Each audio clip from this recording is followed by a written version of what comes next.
নমস্কার। খবরের অন্তরালের খবর নিয়ে ক্যালকাটা ডায়ালগস থেকে মনোজ দাস। আজকের আলোচনার শুরুতেই একটা কথা একেবারে পরিষ্কার করে দিতে চাই, সেটা হলো ধর্ম একটি মানুষের ব্যক্তিগত বিশ্বাস। প্রত্যেক মানুষের নিজের বিশ্বাস অনুযায়ী ধর্ম পালন করার অধিকার আছে। একইভাবে নিজের ইচ্ছায় ধর্ম পরিবর্তনের অধিকারও একজন প্রাপ্তবয়স্ক মানুষের আছে। আবার একজন প্রাপ্তবয়স্ক নারী বা পুরুষের নিজের পছন্দ মতো জীবনসঙ্গী বেছে নেওয়ার অধিকারও আছে। আন্তঃধর্ম মানে ইন্টারফেথ, ইন্টার রিলিজিয়ান সম্পর্ক অপরাধ নয়, প্রেম অপরাধ নয়, বিয়ে অপরাধ নয়। কিন্তু সমস্যা শুরু হয় তখন যখন ধর্ম, প্রেম, বিয়ে, বিশ্বাস এই জিনিসগুলোকে ব্যবহার করা হয় প্রতারণার অস্ত্র হিসেবে। যদি মিথ্যে প্রতিশ্রুতি, বিয়ের প্রলোভন, মানসিক চাপ, ভয় দেখানো, ব্ল্যাকমেল, ওয়ার্ক প্লেস মানে কর্মক্ষেত্রে ইনফ্লুয়েন্স, তার উপরে চাপ সৃষ্টি করা, প্রভাব সৃষ্টি করা, বা কোনো অর্গানাইজড গ্যাং তারা যদি পরিকল্পিত কারসাজির মাধ্যমে কাউকে সম্পর্কে জড়ায়, শারীরিক সম্পর্কে বাধ্য করে বা ধর্মান্তরের দিকে ঠেলে দেয়, তাহলে সেটার ব্যক্তি স্বাধীনতা থাকে না, সেটা হয়ে যায় অপরাধ। সে যে ধর্মের পক্ষ থেকেই হোক, যে গোষ্ঠী করুক, অপরাধ অপরাধী। তাই আজ আমরা নাসিকের টিসিএস কেসটি নিয়ে যে কথা বলবো, সেটাকে আবেগ দিয়ে নয়, এই স্পষ্ট নৈতিক ও আইনি দৃষ্টিভঙ্গি দিয়েই দেখব। কারণ এই কেসে এখনও পর্যন্ত একাধিক এফআইআর, এসআইটি তদন্ত, অভিযুক্ত কর্মীদের সাসপেনশন এবং একাধিক গ্রেপ্তারের কথা বিভিন্ন প্রতিবেদনে এসেছে। এখন প্রশ্ন হলো, এই নাসিকের টিসিএস কেস আসলে কি? এটা কি শুধুই ওয়ার্ক প্লেস হ্যারাসমেন্ট? এটা কি শুধুই অফিস পলিটিক্স? এটা কি শুধুই কিছু ব্যক্তিগত সম্পর্ক ভেঙে যাওয়ার ঘটনা? নাকি এই অভিযোগগুলো সত্যি হলে এর ভেতরে রয়েছে আরও গভীর, আরও ঠান্ডা মাথার, আরও সংগঠিতভাবে এক্সপ্লয়টেশন, সেই চক্রান্ত? যা যা প্রকাশ্যে এসেছে তা খুবই উদ্বেগজনক।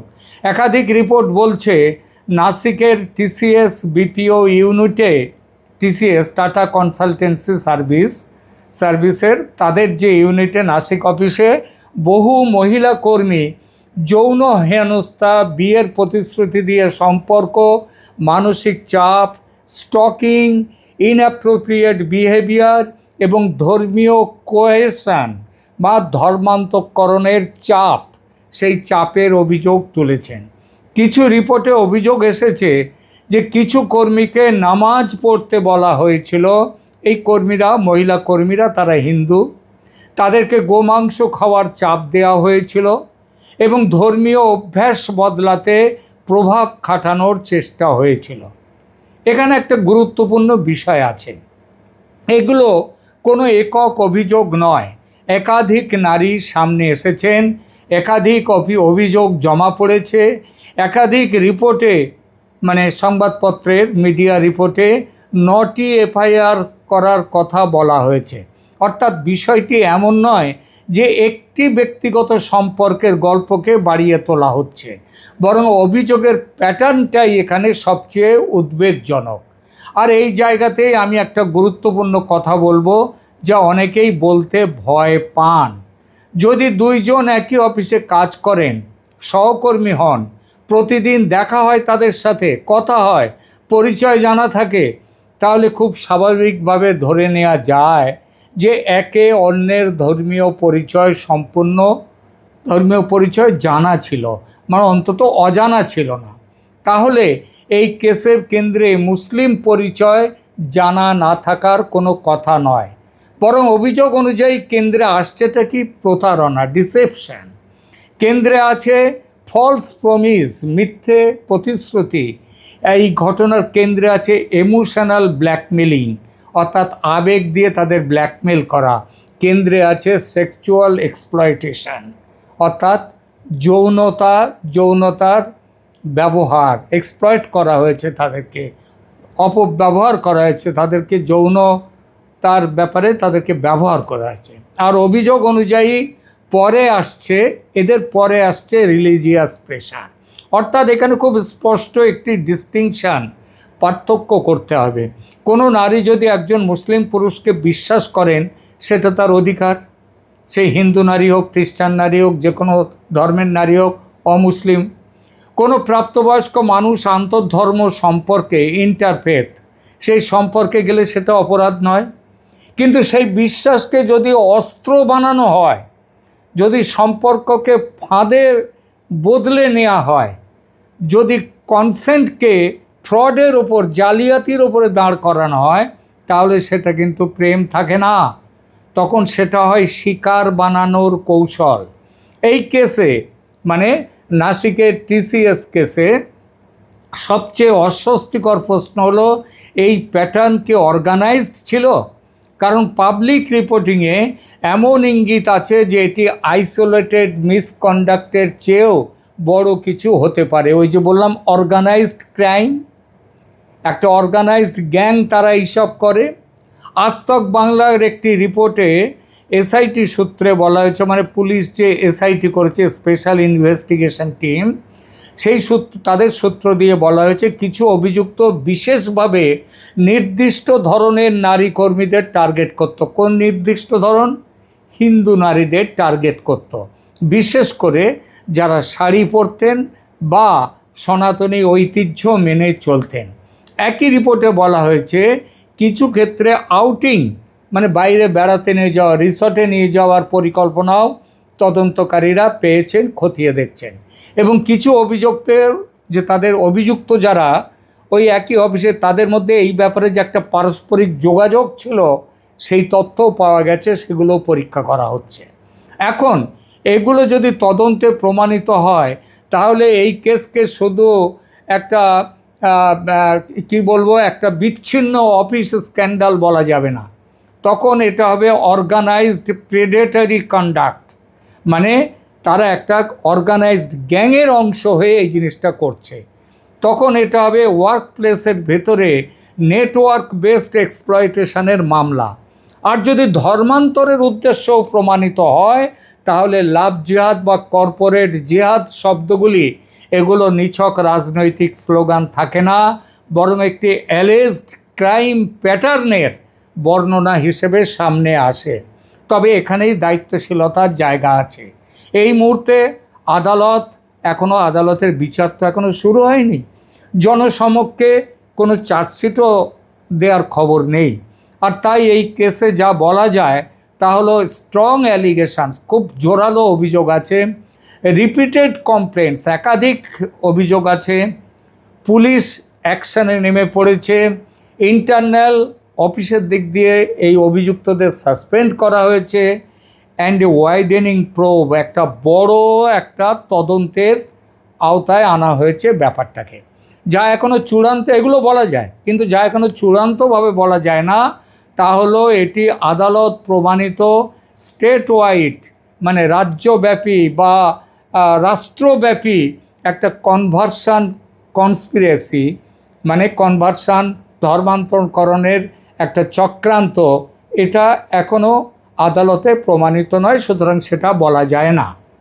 কিন্তু এটাও ঠিক, সবই আবার পলিটিক্স বলে এই কেসকে, এই মামলাকে যদি উড়িয়ে দেওয়াও, সেটাও ঠিক নয়, সেটাও হবে ডিসঅনেস্টি। কারণ যদি সবই রাজনৈতিক নাটক হতো, তাহলে 9টা FIR হতো না, 9টি মেয়ে এগিয়ে আসতো না, SIT গঠিত হতো না, TCS নিজে কর্মীদের সাসপেন্ড করতো না, আর একাধিক ভিকটিম মেয়েরা এসে স্টেটমেন্ট, কারণ এই ব্যাপারে স্টেটমেন্ট, মেয়েরা সামনে আসাটাই অনেক লজ্জা পায় অনেকে, তা সত্ত্বেও 9টি মেয়ে সামনে এসছে। সুতরাং এটা কোনো সাধারণ ব্যাপার নয়। আর এখানেই কর্পোরেট ইন্ডিয়ার এক ভয়াবহ চেহারার সামনে আসে। বড় কোম্পানিগুলো inclusion, diversity, women safety, zero tolerance, এসব গালভরা শব্দ খুব সহজে ব্যবহার করে। কিন্তু মানি কন্ট্রোল সংবাদ মাধ্যম তাদের প্রকাশিত প্রতিক্রিয়ায় দেখা যাচ্ছে, অভিযোগ পাওয়ার পর HR রেসপন্স মানে তাদের কোম্পানির ভেতরে যে হিউম্যান রিসোর্সেস ডিপার্টমেন্ট, তাদের রেসপন্স এবং কমপ্লেন হ্যান্ডলিং নিয়েও প্রশ্ন উঠেছে। কারণ এর আগেও অভিযুক্তদের সম্পর্কে অভিযোগ জমা পড়েছে, কিন্তু কোনো ব্যবস্থা নেয়নি তাদের সেই অফিস। এমনকি পুনে ভিত্তিক HR অফিসিয়ালকে পুলিশ জিজ্ঞাসাবাদ করেছে বলেও রিপোর্টে এসেছে, পুনেতে যে অফিসটা আছে। অর্থাৎ প্রশ্ন শুধু কয়েকজন অভিযুক্ত কর্মীর নয়, প্রশ্ন হলো সিস্টেম রেড ফ্ল্যাগ দেখেও কি চুপ ছিল? সিস্টেমের কাছে খবর ছিল যে এরকম একটা ব্যাপার অফিসের মধ্যে হচ্ছে, আর এর মধ্যে জড়িত ছিল যেখানটায় হয়েছে, যে অফিসে, নাসিক অফিসের যিনি HR ম্যানেজার, এক মহিলা, মুসলিম মহিলা নিডা খান, তিনি এর মধ্যে জড়িত ছিলেন। তিনি পালিয়েছেন, বাকি অভিযুক্তরা ধরা পড়েছে, কিন্তু তিনি পালিয়ে গেছেন। আর এই চুপ করে থাকাটাই, তাদের অফিস সব কিছু জেনেও চুপ ছিল, এই চুপ করে থাকাটাই সবচেয়ে বিপজ্জনক। কারণ অনেক সময় অপরাধী একা অপরাধ করে না, তার চারপাশে তৈরি হয় সাইলেন্স, তৈরি হয় ডিনায়াল, তৈরি হয় ইমেজ ম্যানেজমেন্ট, তৈরি হয় কোম্পানি বদনাম হবে, অতএব চুপ করে থাকো। আর সেই সংস্কৃতির ভেতরেই ভুক্তভোগীরা, ভিকটিমরা একা হয়ে যায়। এই কারণেই আমি বলছি, এই কেসে মেয়েদের একথা জিজ্ঞেস করা ভুল যে এরা মুসলিম জেনেও ওরা সম্পর্ক করলো কেন। সঠিক প্রশ্ন হলো, ওরা কি ইনফর্মড, ফ্রড ফ্রি কনসেন্ট দিয়েছিল? আরও সঠিক প্রশ্ন, কোনো power imbalance, false promise, emotional pressure, blackmail বা রিলিজিয়াস কোয়েরশন এর পেছনে কাজ করেছিল কি না? এই প্রশ্নগুলোর উত্তর ছাড়া কোনো সৎ বিচার সম্ভব নয়। একটা জিনিস খুব স্পষ্ট করে বলা দরকার, ইন্টারফেথ রিলেশনশিপকে ক্রিমিনালাইজ করা উচিত নয়, মুসলিম পরিচয়কে ক্রিমিনালাইজ করা উচিত নয়। আমিও করছি না, কোনো সভ্য মানুষ করবে না। কিন্তু অর্গানাইজডভাবে যখন এই প্রতারণা হয়, সেক্সুয়াল এক্সপ্লয়টেশন যখন অর্গানাইজডভাবে হয়, ধর্মীয় একটা বর্ম ভরে হয়, ওয়ার্ক প্লেসে যখন প্রেশার দেওয়া হয় অফিসের মধ্যে, এবং যখন রিপিটেডলি তাদেরকে পেছনে টার্গেট করা হয়, তাদের ধর্ম নিয়ে মন্তব্য করা হয়, ধর্মীয়ভাবে তাদেরকে নিজেদের দিকে টানার চেষ্টা করা হয়, আর এসব যদি প্রমাণিত হয়, তাহলে সেটাকে সফট ল্যাঙ্গুয়েজে নরমভাবে ঢেকে দেওয়াটা আরও বড় অন্যায়, তার প্রতিবাদ করতেই হবে। এখন আসে লাভ জিহাদ শব্দটির প্রশ্নে। এই শব্দটি ভারতে দীর্ঘদিন ধরে রাজনৈতিকভাবে ব্যবহৃত হয়েছে, এবং এই নাসিক কেসেও হিন্দু জনজাগৃতি সমিতি সমেত কিছু সংগঠন প্রকাশ্যে এটাকে বলেছে কর্পোরেট লাভ জিহাদ, এই শব্দ ব্যবহার করেছে। মহারাষ্ট্র সরকার সাম্প্রতিক সময়ে এই যখন জবরদস্তি করে ধর্মান্তকরণ রুখতে অ্যান্টি কনভার্সন বিল তৈরি করেছে, সেখানে জোরপূর্বক বা প্রতারণামূলক ধর্মান্তরকে কঠোরভাবে দেখার কথা বলা হয়েছে, এবং যারা এই ধর্মান্তর করবে তাদের শাস্তি দেওয়ার কমপক্ষে 10 বছর শাস্তির প্রাবধান করা হয়েছে। ফলে এই TCS কেস এখন শুধু ক্রিমিনাল কেস নয়, এটা মেয়েদের সেফটি, তাদের ধর্মীয় স্বাধীনতা, ইন্টারফেথ ট্রাস্ট, এক ধর্মের মানুষ অন্য ধর্মের মানুষকে তাহলে বিশ্বাস করবে কি না, এবং রাষ্ট্রের বা রাজ্যের যে রাজনীতি, সব কিছু মিলে একটা জায়গায় এসে দাঁড়িয়ে গেছে। কিন্তু আমার অবস্থান খুব পরিষ্কার, আমি কোনো শব্দকে অন্ধভাবে গ্রহণ করতে বলছি না, আমি কোনো শব্দকে অন্ধভাবে বাতিল করতেও বলছি না। আমি বলছি ফ্যাক্টস দেখুন, প্যাটার্ন দেখুন, ভিকটিমদের স্টেটমেন্টস দেখুন, পুলিশ অ্যাকশান দেখুন, HR ফেলিওর কোম্পানির তরফে, তারা তাদের কর্মীদের ঠিকঠাক রাখতে যে ভুল করেছে, তাদের যে ফেল করেছে, সেই অভিযোগটাই দেখুন। আর তারপর নিজেকে একটা প্রশ্ন করুন, এটা কি শুধুই কিছু ব্যক্তিগত সম্পর্কের জটিলতা, নাকি অভিযোগ অনুযায়ী এখানে বিশ্বাসকে ব্যবহার করা হয়েছে, সম্পর্ককে অস্ত্র হিসেবে ব্যবহার করা হয়েছে, আর ধর্মকে লিভারেজ টানা হিসেবে খাটানো হয়েছে। এইভাবে দেখুন, এই কেসে HR ম্যানেজার নিডা খান, তাকে একটা বড় অপরাধী বা এই রিং লিডার বলে একটা তার আছে যে তিনি অভিযুক্তদের সাহায্য করেছেন এদেরকে আইডেন্টিফাই করে তাদেরকে কিভাবে এক্সপ্লয়েট করতে হবে সেই ব্যাপারে। নিডা খান অভিযুক্তর সাথে ধরা পড়েছে, কিন্তু নিডা খান তিনি পালিয়ে গেছেন, তাকে খুঁজে পাওয়া যাচ্ছে না।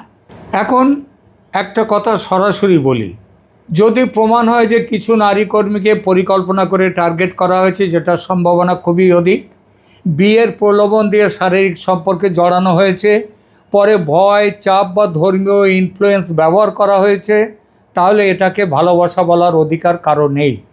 এটা হবে এক্সপ্লয়টেশন, এটা হবে বিট্রেয়াল, এটা হবে অর্গানাইজড ক্রাইম, অ্যাবিউজ তো বটেই।